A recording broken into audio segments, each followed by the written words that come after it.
All right, welcome to Momentum Monday. Today's February 16, 2021. Happy Valentine's Day. All the ladies and guys celebrating. What'd you We have get? a special guest. We have a special guest, Brian Lund. Brian has been married. How long have you been married, Brian? Well, I've been with my wife since '93, so like 87 years. Is that right?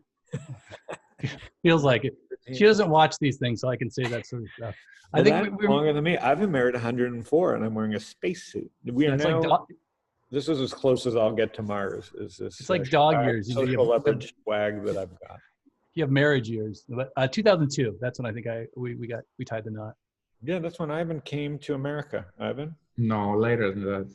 So. Ivan, are you even? Were you even born in '93 when you got married? Yeah, I was definitely born. Late 80s? I remember. Were you a late 80s baby? No, early 80s. I remember the first. How easy the show is, Brian? You see how easy the show is to get Ivan to discuss? Yeah, right. I remember the first time I met Ivan. It was at the Coronado Stock Twits, and you had like different units that weren't connected, right? And I walked in, and like he was just in this little alcove on the first, and I'm like, "Who's that?" And he's like, "Oh, that's Ivan." I'm like, all right. He drank a lot. That was the last time we let him near the booze. You know, the Eastern Europeans can really drink. So how's life in California? So Brian Lund and I've been friends forever. But Ivan, you've known him at least 10 years. Yeah. I've met Brian quite a few times. Yeah. And Ivan is lying down. I think is really struggling to do today's show. Oh, look at the posture now, Brian. So Brian, where are you today? Southern Cal. Yeah, I'm in Southern Cal making fun of all my East Coast friends that are freezing across the country right now. Like I put a video up on Twitter of us at the nursery in shorts and got a lot of hate tweets back. So Brian, you and I go way back. So I rarely have guests on here. Tell people, because you've been around, you're an old timer like me. We haven't seen stuff like this. And we chat once in a while and we worked on some projects here. Tell people what you do. Yeah, so I write a newsletter called The Lund Loop where I talk about the markets. I've been doing this since '85. I think I took my first trade a month after I turned 18. I walked into a Dean Witter, which back then was in a Sears, right? Sears had this idea that they were going to have a margin a socket wrench set, and but they had this idea that they were going to have a financial suite. So they had Allstate, they had Dean Witter, they had all these things. So I walked back by the Craftsman tool section. Walked up to the broker whose name was Randall Woodworth. I swear to God, that's his name. I still have his card somewhere, like the waspiest name you could ever find. And I said, I want to buy $300 worth of Altos computers, which I had seen on some cable access show. And he said, call me back in 6 hours and I'll tell you your fill price. And that was my first entry into the market. And I've been, he bought you the Mint company by mistake, didn't he? He bought you, and now you're a billionaire. And then the worst thing that could ever happen to me was my second stock I ever bought was Adobe. I had a roommate who was a computer programmer, and he told me that IBM was going to make it their default publishing, which I didn't know what that meant, but it sounded like it was good. And I made more money in like 30 days than I had made in my 3 previous, summer jobs. And I thought, I'm going to be a millionaire by the time I'm 25. I'm going to retire. And as you can see, I'm not quite there yet. Like most of us who love the markets will never retire. We know how to make a living. That's right. We're here for the new generation, the Ivans of the world, who are better than all of us. What makes you think these young kids are better than us? Is that for Ivan or me? You. I'm young. I think the advantage they have is they're so adaptable and they're such a blank slate. Even in the 90s when there was the mania going on, it was still a little bit older skewed.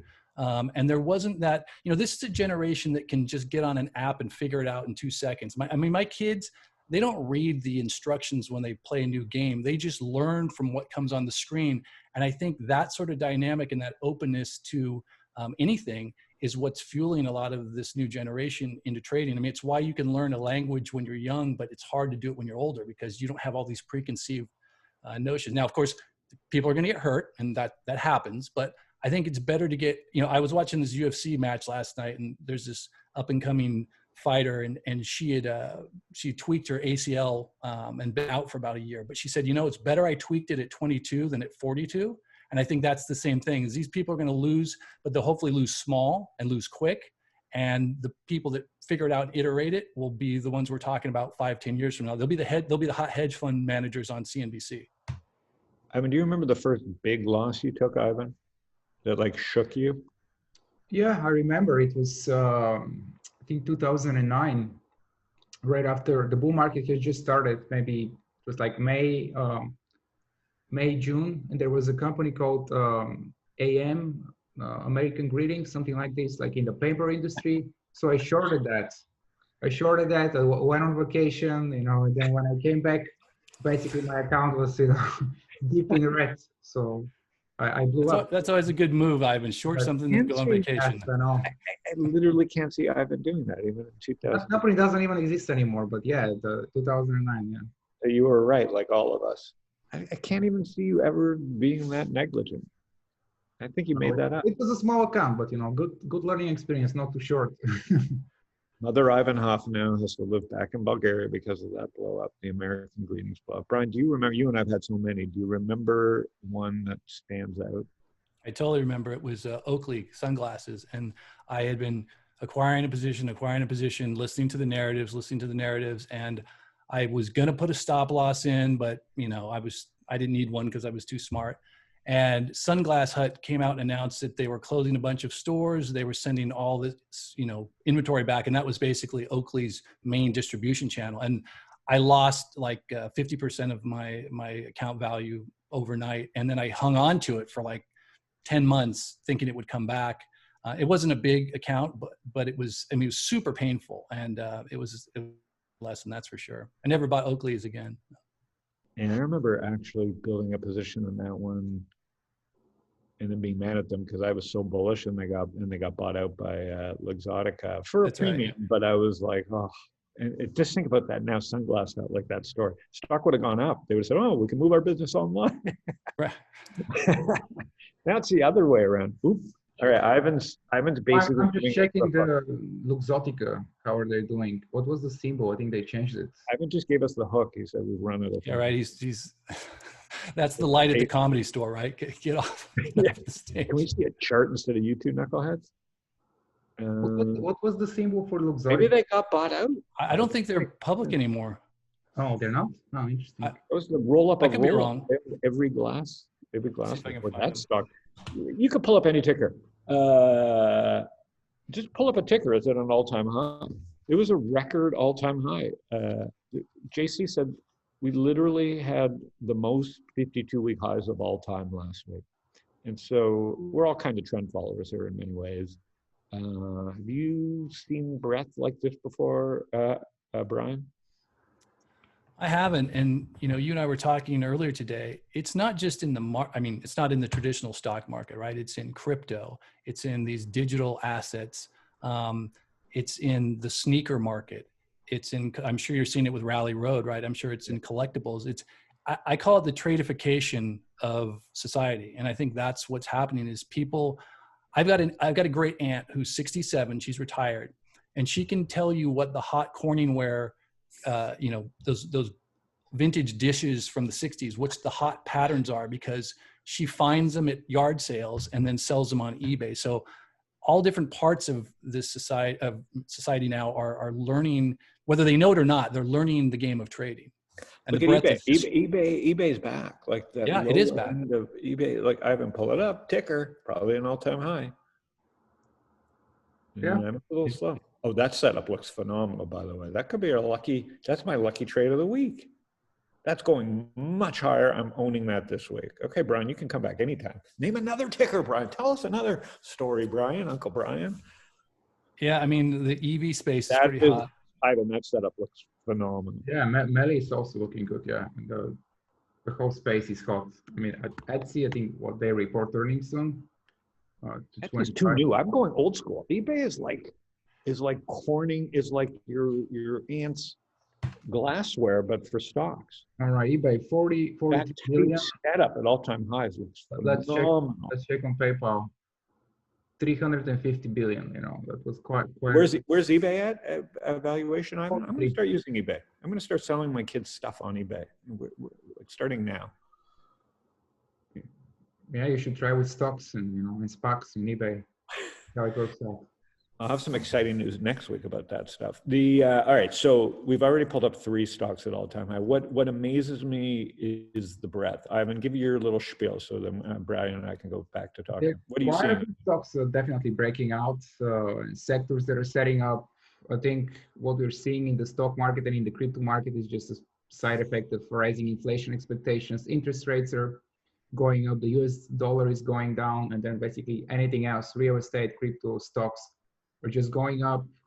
And we're starting to see all those industrial metals, metals like nickel and aluminum and copper, lithium, stuff that is going to be used to make electric vehicles, also setting up for potential The upgrade cycle in autos is going to be the biggest ever. And Ivan, if you get a chance, pull up EEM. Look at the emerging markets. Yeah, EEM is very heavily weighted. We've been talking about it, Brian, for months. I mean, look at that thing. Yeah, it's just not giving you an entry point. Like it's like no, it's not. It's just saying, "Oh, I'll get the pullback," and it hasn't pulled back in like 8 weeks. Like a tiny little pullback. And same with FX, FXI, same sort of thing. I mean, it's not, the breadth isn't just broad in the United States. It seems to be international. It's broad internationally. I mean, other than commercial real estate, I think it's just like, I looked at the biotechs, even the BIB, which has been kind of the weak one, Ivan. I think it's BIB because it's maybe That's not. a leverage ETF. You mean BIB? BIIB. Yeah. No, that's one stock. Let's take a look at Amgen. IBB is the ETF. Yeah, and XBI. I mean, there's so much risk on, but at the same time, 2 weeks ago, Brian, I was like, you know what, the GameStop thing, and we'll pull up GameStop because Brian will have some commentary. That scared me because I thought it could spread, right? And the market just digested it like it was just another ho hum. Yeah, I was listening to something that Josh recorded on this, and I wrote about it as well. Is that everyone always says it's different this time, and I kind of thought it might have been different this time, but it's only different this time. I mean, the market is always different this time, but only for a little while until the market adapts and then absorbs that difference. And correct. Then they seal the hole. They seal the hole like a perfect beast. Yeah. So I think what I think is going to come out of the GameStop thing is I just think more people are going to be interested in the market. I don't think it's a bad thing. I know the media likes to frame it like it's horrific, but I really think it's doing the job of getting people focused on the market that all the Schwab and TD Ameritrade Super Bowl ads haven't been able to do for the last 20 years. Good point. And if we look at Goldman Sachs. I mean, you have a perfect term. You have crypto.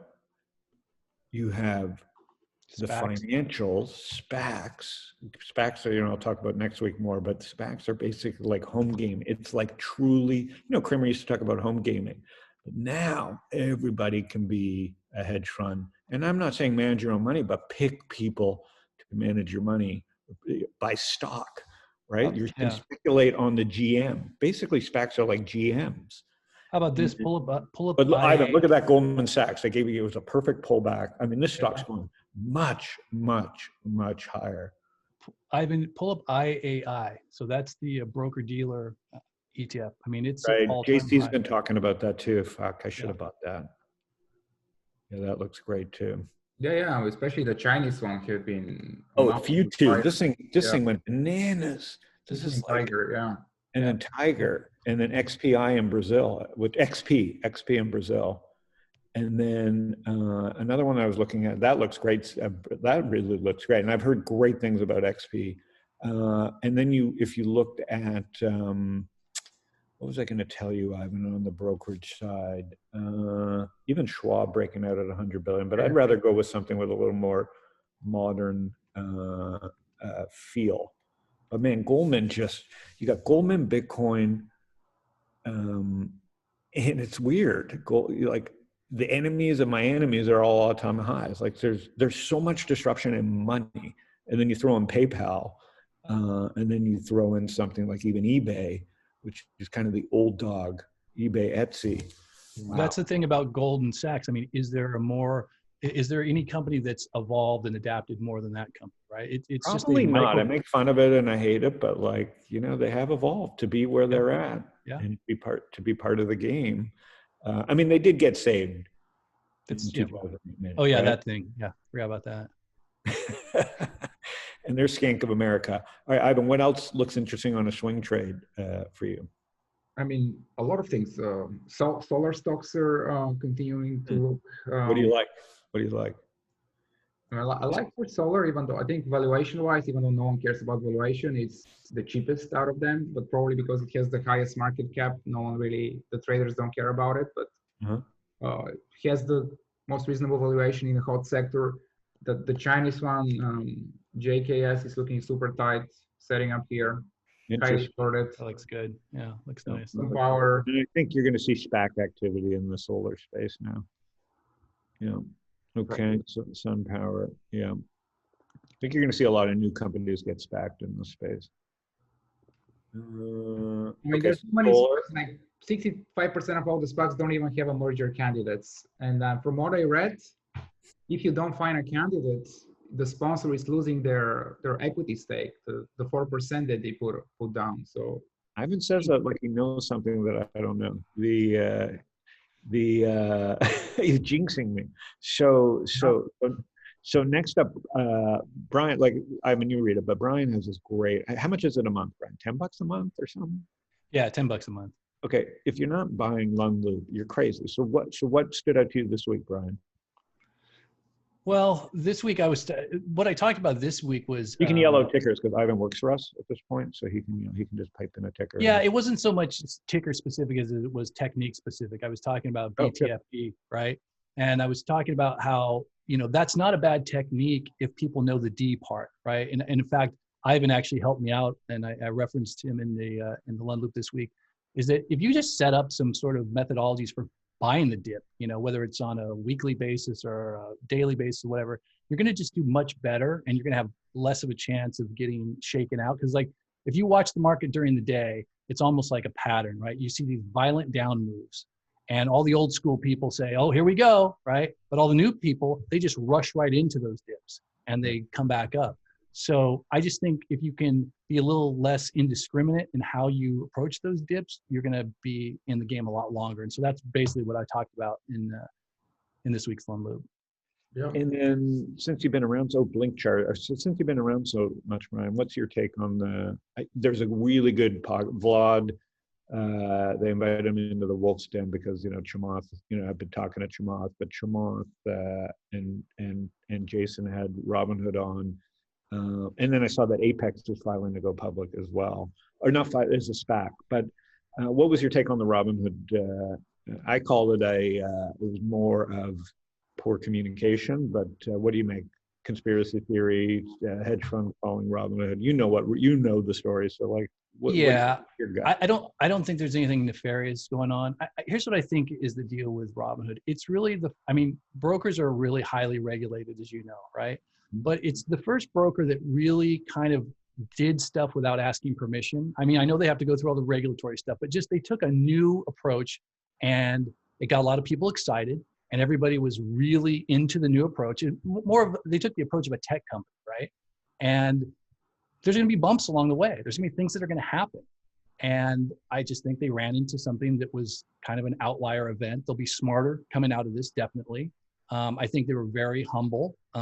So I don't see anything wrong with what Robinhood's doing, and I think ultimately they're going to be a net positive to the market and to the next generation of traders.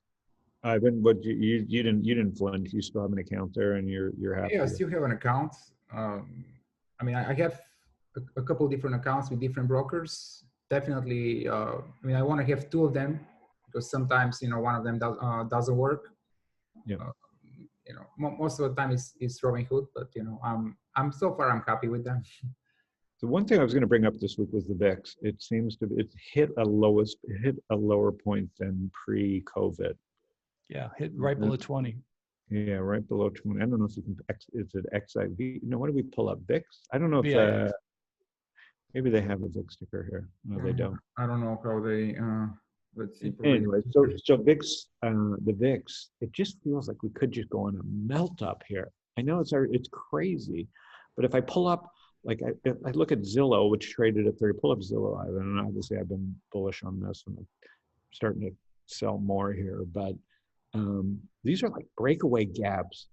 This is like very 1999. I think we're going to obviously have a lot more price volatility around these highs, but like these are accelerating after being up 600%. What's your take on stuff like this, Brian? When So you know what I was thinking about the VIX, and I've been saying this in the London Loop for the last couple of months. As the market was going up and VIX was not able to get below 20, it was bothering me, right? Because I'm thinking old school. I'm thinking, why is the VIX, something's wrong. But then I realized, oh, wait a minute. Like the market's been going up with the VIX right at 20 or there. What if the VIX breaks below 20? That means we have even more upside. So I'm kind of looking at that as the VIX goes to sleep right there. I'm looking at it as like a base, right? And then maybe the next move is like down and the market just continues higher. I mean, we're going to have some pullbacks, obviously. I mean, we can't be this frothy. We just saw it in the marijuana stocks Thursday and Friday. But I think we're seeing, like I said, with GameStop and then marijuana is rotation of items, which is really healthy signs. Like Goldman Sachs is coiled up. Like Etsy could go sideways and eBay could double. Like where that kind of money is moving around, and contextually people know valuation. It's almost you're waiting for the money to find the stock. It's like you're looking at a stock that's got a really tight base, and you're sliding in there a little ahead of time, and you're just waiting for the money to hit it, and then move it, and then you move on to the next thing. Go ahead, Ivan. Sorry. One thing about VIX that we need to consider is that in the late 90s, during the big bull market, the VIX was actually going up at some point because so many people were buying call options at the time that. That's a good point. When a lot of people buy premium, they just pay the market price, the ask. The volatility can also go up. It's not only when the market crashes. And back in the time, there were only monthly options, and now we have weeklies. And there's so many more people, like millions and millions of people that only do options. They're doing like 3-day out options. These kids have no fear. They're like speculating in 3 days. It's not for me. This is why I think the VIX is still relatively high, just because of all that call buying that continues to go on. Yeah, and that's a great point. I remember Sean, from All Star Charts was saying this weekend that he's starting to see calls that are, priced higher, or there's more of a premium in them than the equidistant puts, right? And it's usually the other way around. People are always buying the puts for protection, and those are always have more premium. So I think you're right, Ivan. That definitely that's super interesting. I'm wondering, that's like scary a little bit, but maybe it's a new thing. I don't know. I mean, you people have been cooped up. They're still spending. I'm spending off. I'm not spending on meals. I granted Trader Joe's and Safeway have made up for my spending at restaurants. So I feel like the restaurant industry, but I'm still confident the way they can build on top of DoorDash and Uber Eats that restaurants will come back at some point. But the amazing thing about the spending is the amount of savings that people have made during this is just staggering. And it's just going to get spent. I'm not quite sure how it gets spent. It seems like obviously people are betting on electric vehicles, obviously healthcare, biotech, but speculators are all over the place. Like you can't find an idea right now that hasn't been picked over and run up. One thing that I was like quietly buying forever was Axon, which was Taser. I was like complaining about it the whole way up. And now it's unfortunate it's doubled. But, for a year, I was just like, what is this company doing? They're doing everything wrong. They changed their name. Like, why would you change your name? You have one of the greatest stories to say that, that why are we talking about guns when we could just put tasers, in the cops' hands? And sure enough, like, it's so funny because it's a local Arizona company. I got an email the other day from the head of marketing saying, hey, I heard, this is like me yelling on the internet. He goes, I heard you hate our marketing. Old man yells on the internet. Yeah, old man yells on the internet. He goes, I'm the new head of marketing, and I agree. I got an email from the head of Taser that he's going to take me golfing because he lives here, because the company's here. He goes, listen, we heard you. We fired our head of marketing, and I want to take you golfing to talk about Taser marketing. So but that's a great example of it. It was one of the greatest examples in my 20 years of writing online, where he quietly, he didn't even tell me if it was a tweet or a blog post. He didn't congratulate me on owning the stock or not. He just kind of researched my name and realized I wasn't an idiot, and that their narrative is. I don't know, the jury's out on that, but. We didn't call you and Ivan. You Right. would have stopped the call. Just an email saying, "Hey, man, we heard you." It's fascinating. But that's the dynamic that we're seeing now. You know, there's this narrative dynamic. We were talking also like I don't know anything about the pot space, right? But I get Todd Harrison's Substack, right? So he's literally serving up to me the curated, distilled down information that I need to know to decide whether, as a technical trader, I want to be in this stock or not. That's what's so crazy about this market, is you can just go into areas that you really don't know much about because you have a surrogate or someone that is the axe in that area. And if you know how to trade, then that's the other part of the equation. Yeah, I remember this stock, GRWG. So I think by touring the market, I think we can safely say that if we came back in a month from now, it'd be very high odds that we were much lower. And it seems like if I were to pull up just the three stocks that we talked about, eBay, randomly, eBay, Goldman Sachs, and the biotechs, that there's still a lot of room to grow in some of these. And, you know, vaccines. What about the reopening? What about a reopening trade? So what about, you know, the idea that by July, June, July, people are going to be out, the vaccine will have kicked in, you know, is that something you're thinking about? Like, I've been looking at jets. I've been looking at, you know, even some of the junkier ones like Norwegian Cruise Lines, trying to think where the next narrative might be. I think the narrative is false on this one. I think there's so much damage that there'll be a lot of rebuilding. So like you know, what does the future restaurant look like? What operating system does a new restaurant, like you and me could start a restaurant maybe and say, okay, we're going to build it on top of not DoorDash, but there's these other new startups that are trying to take DoorDash's margins because, you know, restaurants can't be built on DoorDash. So, which I'm kind of skeptical on DoorDash unless they figure out their model or buy other companies because they're taking too much from the restaurants, which was great during COVID. But when the reopening happens, so I think companies like DoorDash get hurt. And maybe Uber's old business model is, you know, this could be a fake breakout in many ways because until they're self-driving cars, the COVID trade's actually been good for Uber. And no one would have thought that in March when Uber was $13. If we pull up Uber at the, you know, when Uber was basically shut down, people gave up on that company. It was $14. $13. So if you look at the two story stocks, I think of COVID, I would say it's Uber because we all spent money on Uber. And now if you ask me, I'd say I haven't taken an Uber in 9 months. But meanwhile, my daughters are ordering Uber Eats in the side room and the stock's at all-time highs. And then the second one is Zillow because people said, oh God, like real estate and leverage and whatever. Zillow took $20. Yeah. And so we've got 10-bagger in Zillow. Look, the three of us are relatively smart. We've been doing this a long time, but which one of us was thinking when Uber was 14 that it was a good buy? I mean, it's just Not me. Not me. I mean, I was panicking, you know. I mean, I was like, you know, where do we go on this thing? So I think there's just been a lot of great decision making by a lot of young entrepreneurs during this thing. There's the reopening trade, which you asked. The question is not, it's been upgraded. I have nowhere to go. The reopening trade to me has kind of been priced. And if I look at Simon Property, which was one that I was trading and kind of just said, okay, enough's enough. And I'm sure it'll double from here.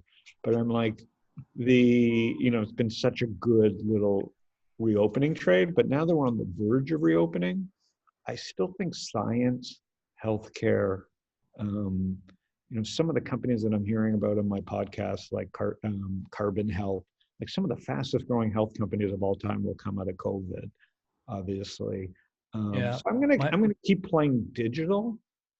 And then obviously picks and shovel kind of plays on the reopening, which I'm not quite sure of. Maybe they're metals. Maybe they're like what Ivan was pulling up at the beginning. So I don't know. Do you have any reopening ideas other than jets, Brian? No, but what I was going to say on the healthcare thing is, so my wife is a director of compliance at a big healthcare company. And, you know, their version of regulation is HIPAA, right?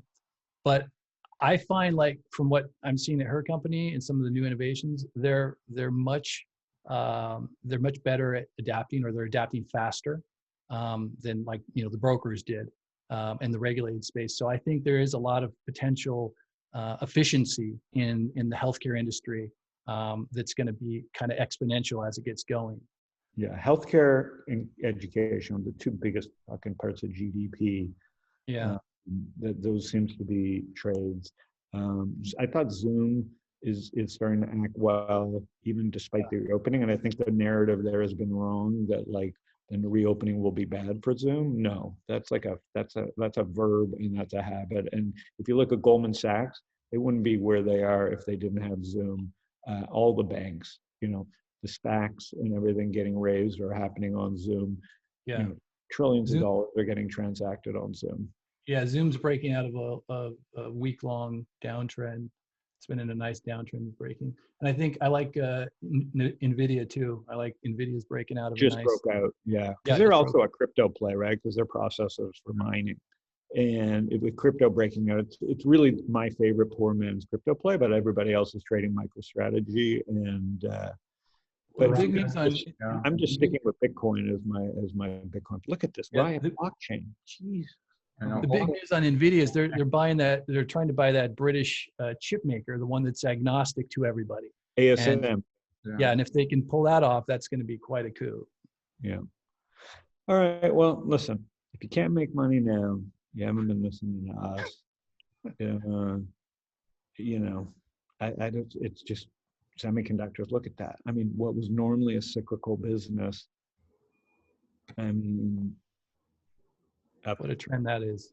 What a trend that is. Like, I mean, basically semiconductors became just pure tech. And then obviously this Russell trade caught everybody.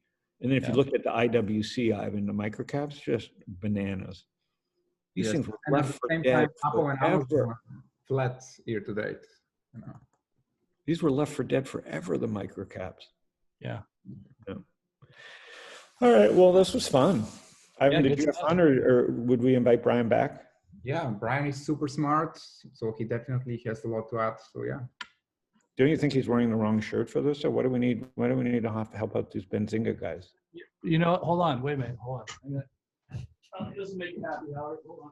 I got your.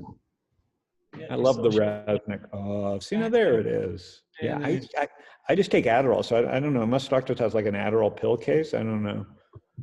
I'm trying to get them to sponsor one. They have an energy drink, don't they? Isn't there a StockTwits energy drink? There was one, and it was so funny. I've kept one.